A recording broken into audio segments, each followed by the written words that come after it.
Today's Making a Difference is all about health, wealth, and the human design. And I could not think of anyone better to talk with us today than Parker Dail with The Root Cause. Parker, welcome. Thank you. Thank you for having me. So Parker, tell us, who is Parker Dail and how did you start The Root Cause? So yeah, I am from North Carolina originally, born and raised with some high school years in Georgia. Now my wife Brandy and our 3 kids live in the Dallas-Fort Worth area, which we've called home, or I've called home now for 17 years. So very much kind of morphed into a Texan. The root cause, the origin of it really started from, when I came out of college at Samford University in Alabama. I went overseas and worked for Lloyd's of London for the big insurance conglomerate. And then went to work for my dad, actually, who ran an employee benefits consulting firm out of Charlotte, North Carolina, dealing with really big self-insured, self-funded companies. So think companies that have 5,000 employees and up. And towards the tail end of that, we were looking at really how do you meaningfully reduce the healthcare costs, the healthcare burdens for these companies since they're paying the claims anyway. And so we looked at chronic disease, and type 2 diabetes is a super expensive disease, so we focused on that. And so I kind of learned how to do it that way. Had a life change around 2007. Became a Christian, and I moved out to Dallas, lock, stock, and barrel to go to Dallas Seminary. I spent 4 years. My wife, Brandon, and I got married in the process. And, I'm getting ready to graduate. I'm in my 4th year, and she's the breadwinner during that time. And she's like, okay, Parker, what are you going to do when you graduate? And I'm like, I don't know, but I have peace of mind being here. That doesn't cut it, right? What are you going to do? And right about that time, I saw this report on television of how type 2 diabetes was pandemical around the world. I had no idea. I thought it was a Southeastern problem. And so it just grabbed my attention. I thought, you know what? Why don't we start sort of a nonprofit that uses type 2 diabetes prevention and management? Not very sexy or cool at all, right? But why don't we use that? Because the target audience is in the hundreds of millions around the world. So there's a need. So I saw the need, and I looked around, and there's some big, massive organizations that are doing some things, but I thought, what if we really come in and create this platform with type 2 diabetes at that time specifically as sort of the vehicle in which we go into an underserved community and really start rolling out the program, which is not just healthcare, but as we'll talk about later, creating the awareness that people are valuable, so on and so forth, and look at the whole person in general. That's kind of how we started. And a complete idea that most people at that time were like, Parker, how are you qualified to do this? And I'm like, I've got a history degree and a theology degree, my wife believes in me. But no, I went everywhere, Jen.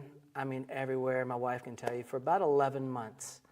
I went everywhere pitching this idea to anyone that would listen. And I'm talking like halls of government. I went overseas and pitched it to a former minister of health in this Middle Eastern country, ministries, non-ministries, and everybody time and time again were, you're not qualified, you're not qualified, you're not qualified. And I knew I wasn't, but I believed I was supposed to be doing it. And then one fateful night, as they say, my wife made me drive to Fort Worth, which is about, I think it was a Monday night, and from our house in Dallas to Fort Worth, the City Club, I remember, good hour and a half on a Monday night, and I went out there, not happy at all that and she ended up not even going, right? So I went by myself, and that night, in the buffet line, true story, there's an Indian man next to me, and he said, what do you do for a living, brother? And I'm like, well, this is what I'm trying to do, and he's like, that would work in India. And it turns out he had inroads to the Gandhi family, and before I knew it, I was in New Delhi pitching, and The Root Cause was born. Wow. So, yeah. So that one moment was really the spark, the catalyst to everything you had been working toward for, you said, a year, over a year? At that time it was about 11 months, yeah. And your wife had so much belief in you the entire time. Sometimes, right? Other times it was like, hey, are we really sure about this? Yeah. In fact, that night before I left to go, I was not going to go. He says, I don't want to drive to Fort Worth tonight. I just don't want to do it, right? And she said to me, you never know who you're going to meet. Get in the car. And sure enough, that night. Wow. It, so, wow. Yeah, I know. So The Root Cause. So it really is tackling health at the root cause. Mm-hmm. Can you share how you're addressing not just the symptoms, but the systematic issues behind the chronic illness? Yeah, absolutely. Yeah, so the idea being that in modern medicine, oftentimes you're looking at the treatment, right? So we're saying, all right, let's go upstream and let's look at the source. Let's look at the origin of what's really driving these diseases like type 2 diabetes and out of control hypertension and so on and so forth. And let's look at the individual. So that's really what we're doing here. What the root cause is kind of morphed into is saying, all right, we use type 2 diabetes and now to some degree hypertension to come into a community. And provide a relevant service, right? Screening for type 2 diabetes, for high blood pressure, you name it, and then training up local, what we call caregivers, think community health workers, that will walk alongside the individual. So for example, Jen, I get diagnosed with type 2 diabetes, and you're the local community health worker, the caregiver that lives in that village. Let's say, take Kenya where we're working now. You're tasked with walking alongside of me to hold me accountable to the protocols that the root cause is put in place, as well as the local government clinics, right? Mm-hmm. To make sure that Parker's taking his medicine, if he's prescribed medicine, if Parker's doing this, if Parker's doing that. So it's all about that high-touch relational component, which helps drive this forward. And I saw this play out, a side note for a second, with my dad. My dad's got type 2 diabetes. Mm-hmm. And he's got no barriers to entry, so to speak. So he's got a good education, he's got some money in his pocket, he got diagnosed with the disease and didn't take his metformin regimen. Metformin is a very common type 2 diabetic drug. Didn't take it very seriously and stopped taking it. And the pharmacist at small town North Carolina, the pharmacist called him and says, John, you're not picking up your metformin. Dad's response, I don't feel any different when I take it. Why should I type thing? Dad, if you're listening, I apologize. And he came and walked alongside my dad, and it changed Dad's life. And now Dad's blood sugars and all the rest are almost at normal, right? Wow. Well, the same principle we apply in a place like Kenya is we go first and establish a relationship with the individual, which is super, super, super important. It takes a longer amount of time, because it's not a quick fix, right? You really get to know that individual. And then we start working with them on the physical and the spiritual as well, meaning we start really working with them to understand the actual diagnosis, what they have. You're trying to remove fatalism from the equation, right? Just because your mama had it and your daddy has it and they're suffering from it doesn't mean you have to. That's what we're really trying to get at. And I think, to answer your question, I think the best way to do it, and what we've seen is that in that relational component, in that community context, is when you allow that individual to feel like they are known and they're valuable. And when that happens, you see life change. It's not fail-proof whatsoever.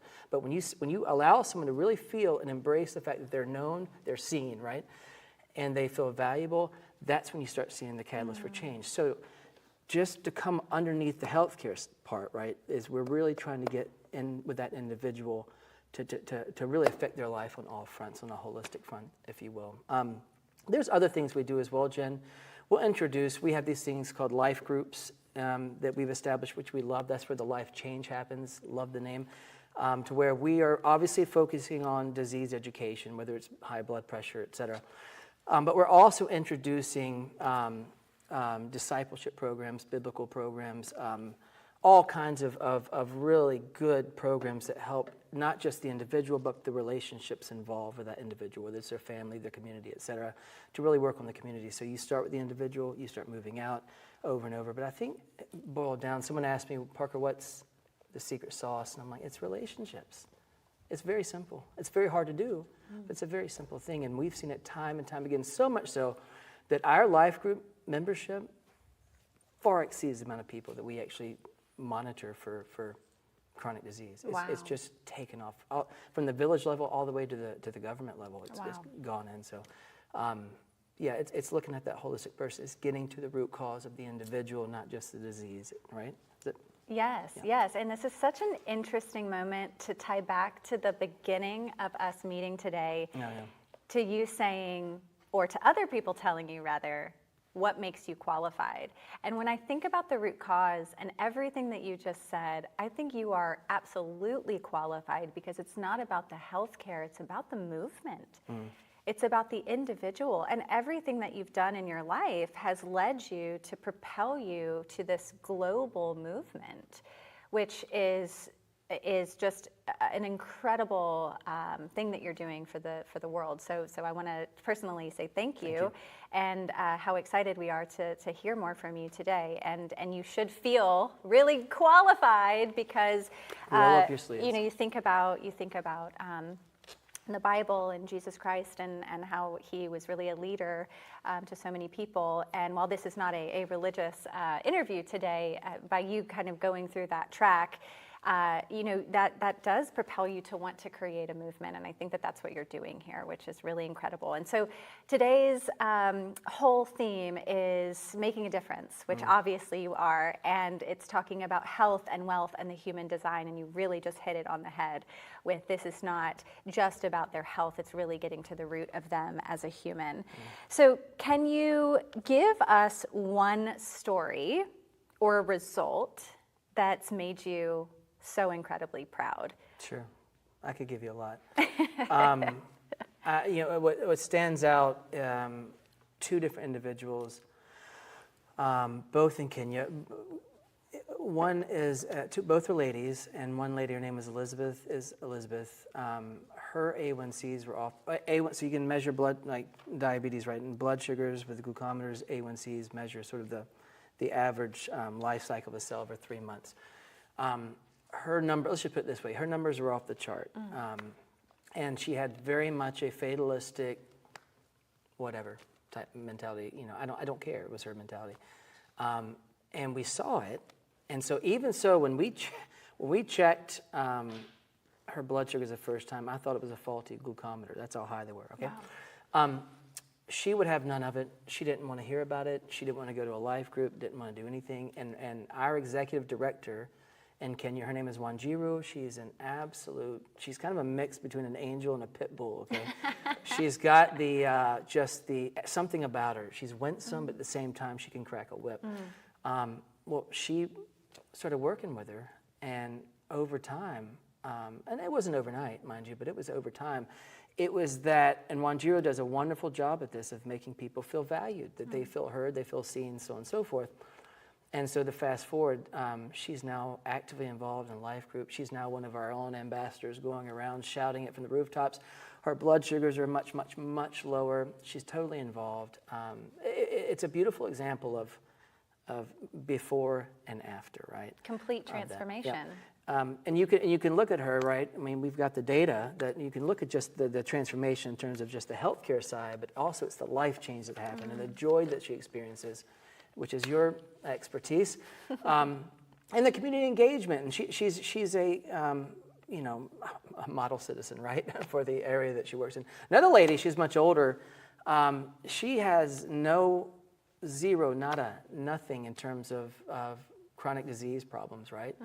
But she felt totally alone, was not engaged whatsoever. In her community, whatever, people were worried about her. And of course, Wanjiru, being Wanjiru, decides to take her under her wing. And it started with, how can we help? How can I help? How can I help? This is Wanjiru talking to her. And at the end of the day, she wanted someone to pray with her. That's all she wanted. Wow. And once the prayer was over, Wanjiru would leave and kept coming back. And now, same type thing. You see this woman, she's blossomed into this ideal, pillar of the community, which she should have been all along. She had it in her, but she just didn't know how to.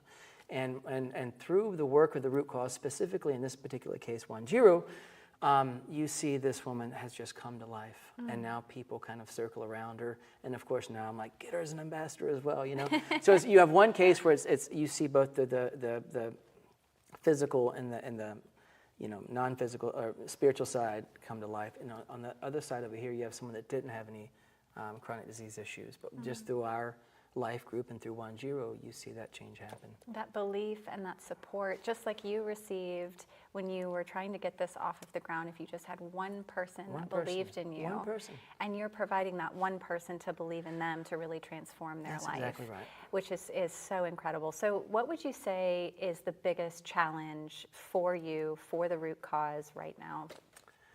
Gosh, the biggest challenge. Okay. So we've become a primary health partner for the county that we're in Kenya. So in Kenya, you have counties, not states, but think states. There's 40-some. And our county has about 800,000 people in it. We've really focused on one sub-county area of this county. And we've gotten really good, by the grace of God, at this particular area. And we decided when we started in Kenya, let's stay right here. Let's not expand out. Let's just get really good here, right? It's not about the numbers, it's about going deep type mentality. Well, now that we're a primary health partner of the Ministry of Health of Kenya, and now that we've demonstrated we can do this, and now that we have data, and now that we have all this evidence suggesting that our program works medically and also, whatever the word is, spiritually, right? I keep using that word. Mr. Parker, Miss Wanjiru, will you now take the program out to the rest of the county? So now you're talking about expanding out to close to 1 million people. And so the challenge now is, okay, strategically moving out, taking what we've done, replicating it in the next sub-county region, the next, which just takes manpower, it takes resources, takes finances and all the rest. We know how to do it, but the challenge is now what we're looking at is, okay, how do we strategically move forward doing that? And then what we'll talk about in a little bit, some other things we've added on, like the honey stuff as well. So for those watching, whether they're individuals and businesses, maybe community leaders, what are 1 to 2 ways that they can support some of those challenges and the efforts that you're doing in Kenya and beyond? Sure. The most obvious number one way is we are open for donations.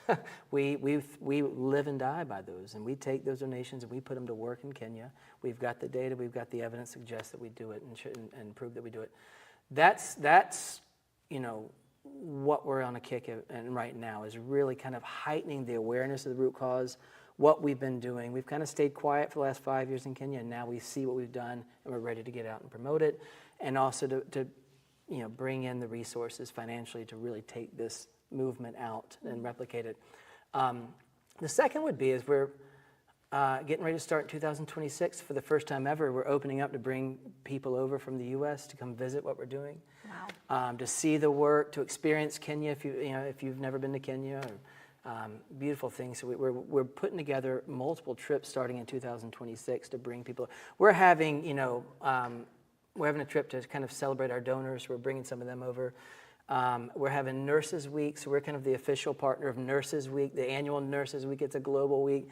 And for the one in Kenya, I think for the one globally, for that matter, is in May. So I'm now out, talking with a group of nurses to come over and let's interact with the nurses that we deal with at the local clinics in Kenya.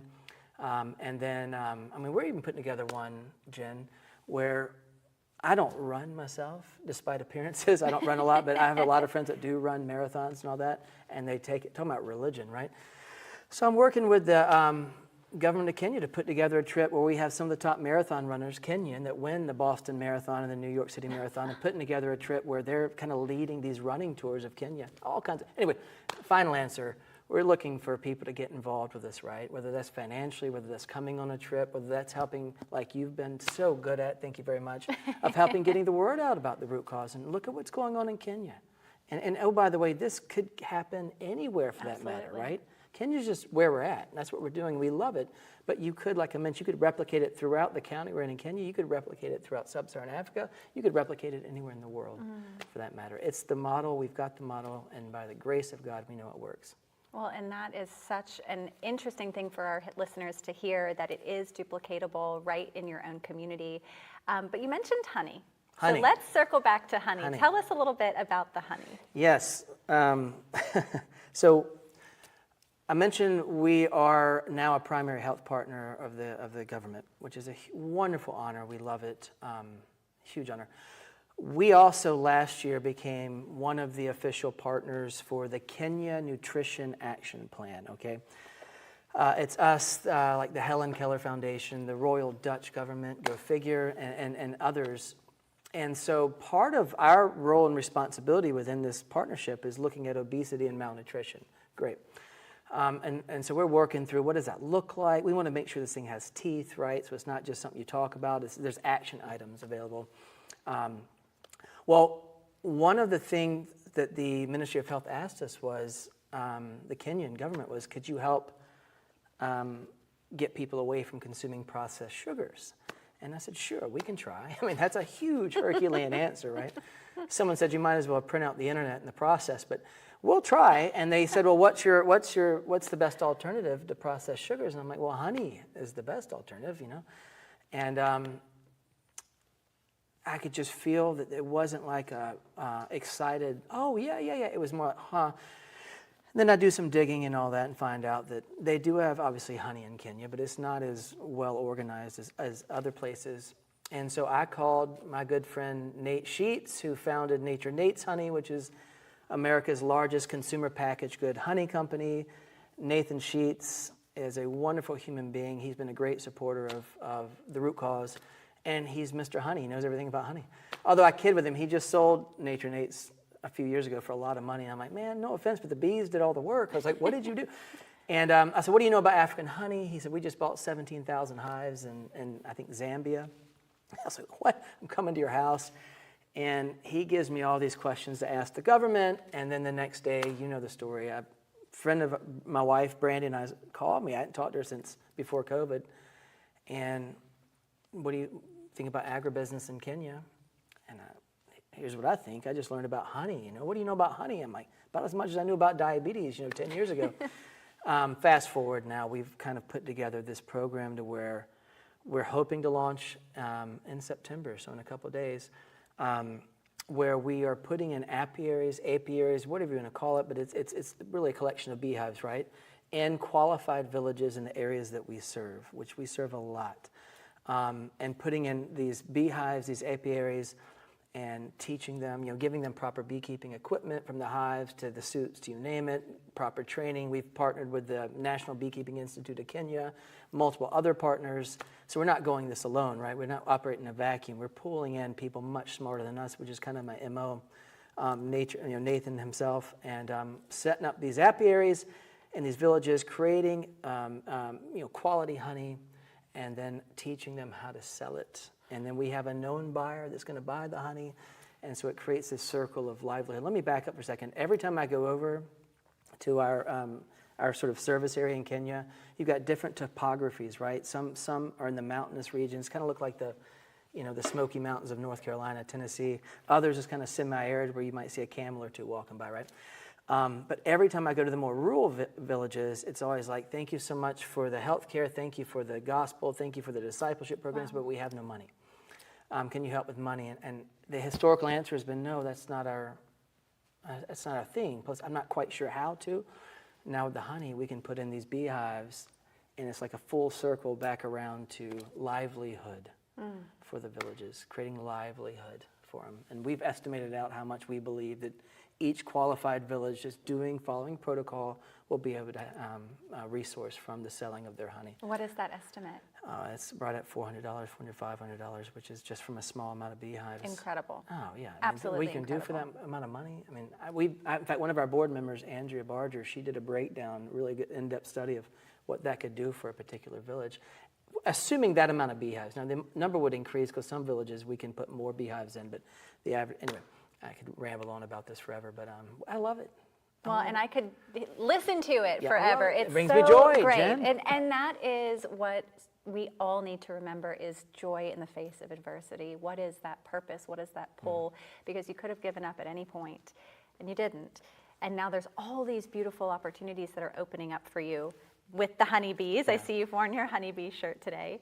So I know that there's a lot that we could probably use to complete this sentence, but when you hear the sentence, making a difference, how would you say making a difference means? How would you complete that sentence? Oh, making a difference starts with, instead of means, starts with allowing an individual, again, going back full circle to the beginning, allowing someone to realize that they're valuable, that they were created with intrinsic value, right? Allowing them to realize that, and then moving them to a position where they embrace that. That's making a difference. Because if you can do that, and we do that primarily, obviously, through, we believe the Bible is true. We believe that, through Jesus, not just his teachings, but his life and what he accomplished on the cross, et cetera. That once you embrace that, an individual embraces that, we believe that you have the catalyst for change. Again, I'm caveat, it's not totally fail-proof, right?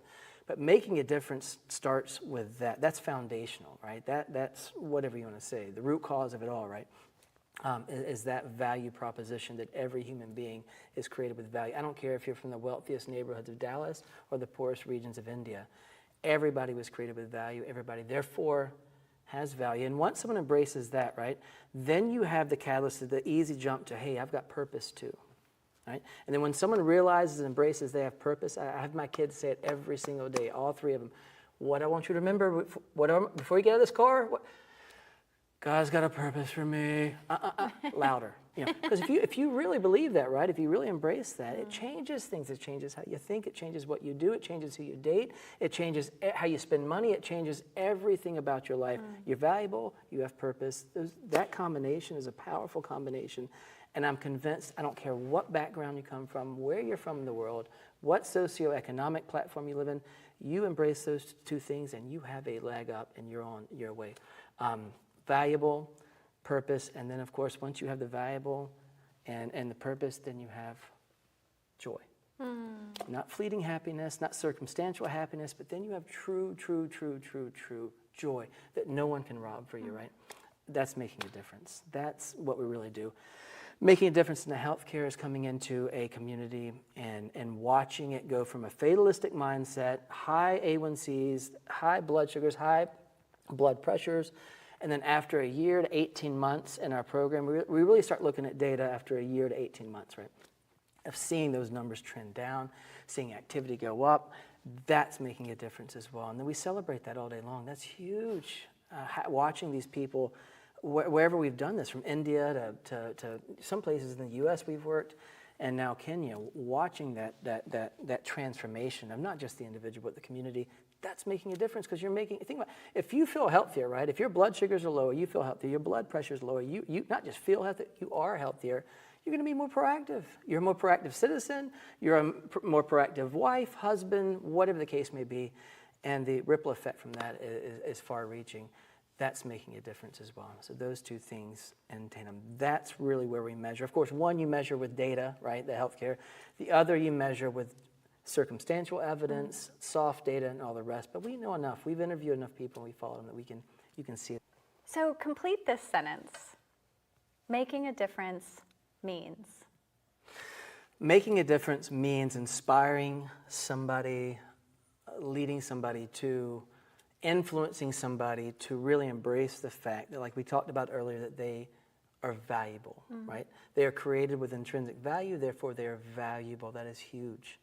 And once you have gotten a person to embrace the fact they're valuable, making a difference also means leading to the fact that they have purpose. They were designed with a purpose. No matter what they're going through right now, no matter what their past is, no matter what their today is, there is a purpose. And you don't really realize that purpose. You can't embrace that purpose unless you first feel like you're valuable. You're created with value, right? By who? By Almighty God, right? And then once you have the value and the purpose in place, making a difference is leading someone, influencing someone towards the fact that with the value and the purpose, you can find true joy, no matter where you live. I mean, it's such a cliche. I talk to people all the time, Jen, that say they go on a trip to Kenya or Uganda or wherever, and they go out in these villages and they come back like, God, these people they're so joyful. If they don't have anything, and look at us, we got storage units everywhere and 4 cars. And I'm like, yes, that's my point. They can find joy. Find that value. Realize that value that you were created with, which leads, I think, to purpose. Embrace the purpose. Your life has a purpose. Joy. That's making a difference. If we can influence someone to believe that, not just to believe it, to embrace that. So good. So good. So going back into healthcare and chronic illness, what is one myth that you want to bust about either the healthcare industry or chronic illness? I think that the one myth I would want to bust is directed towards the me's and the you's, right? The average person out there is, you can do something about your situation if it's not too late. I mean, there's certain cases where it is, too late. But by and large, you can do something about it. You can get off the couch, so to speak. You can take initiative. You're one decision away. It sounds so cheesy, but you're one decision away. You can do something about it. And it's not a death sentence, particularly with type 2 diabetes or hypertension. You can do something about it. You can get out. You can listen to what your doctor said. You can read that book. You can go to that conference. You can talk to a friend. You can confide in somebody. That accountability relationships, and you can do something about it. The myth is that I've got this. It's a stigma. Holy cow, what am I going to do? I'll tell you what you can do. That's the myth. I'm going to leave it there. So, There is something you can do there's about something it. you can do. What gives you the most hope when you look ahead? Oh, the most hope is the evidence that what we're doing is working. That's what gives me hope. That, hey, we've spent a lot of time in the trenches, so to speak, building, and we've seen it work. We've seen the life change happen. We've seen the community change happen, from healthcare to the value proposition, et cetera. We've seen it happen. That gives me a lot of hope moving forward. And what gives me hope is that I've seen enough life change in my life with other people, including myself, that it's possible, right? And I've seen that happen on multiple continents now. That gives me hope. What I think you're getting to is you are in a world of so much darkness. This is a glimpse of light that is happening that more people need to know about. I think for me personally, my faith gives me the most hope. I've seen what God has done in my life, and I've seen where I could have gone and where I have gone by stepping out of the boat and watching God show up time and time again. Not to bail me out, but to direct my path, which has brought overarching peace of mind in my life. That gives me hope. In terms of the root cause moving forward, everything about the root cause should not have happened, right? Because as we established from the start of this, is I wasn't qualified. The answer is I wasn't qualified at all. I really wasn't. But God, and things opened up. He put people in place. He orchestrated the whole thing, and I've seen it happen. That gives me hope that if He can do it there, He can do it anywhere. And not just for me, for you, for anybody else out there. That gives me hope for the future. And for the hope for the root cause, we have seen the evidence that what we're doing works, albeit on a smaller scale. But we've seen the evidence that it works. We've seen the finished product, if you will, in a lot of these areas. And it gives me hope to know that we can duplicate it elsewhere and affect change for other communities. Well, Parker, thank you so much for being with us here today. Thank you for sharing your story. Thank you for sharing your vision. To everyone watching, health, wealth, and the human design, it really all starts with us. If we want to make a difference, you have to start with belief. You have to start with purpose. You have to start with knowing that you're not alone and you can just take one step forward, and you never know who you'll meet. That's right. If you want to learn more or get involved, Parker, how can we connect with you? Go to www.therootcause.org. That's the best way. And then we're going to put on the screen my personal email address and some other QR codes that you can click on and come find us. Well, thank you so much. Thank You all for tuning in today. Connect with Parker. I'm Jen Gomez, making a difference.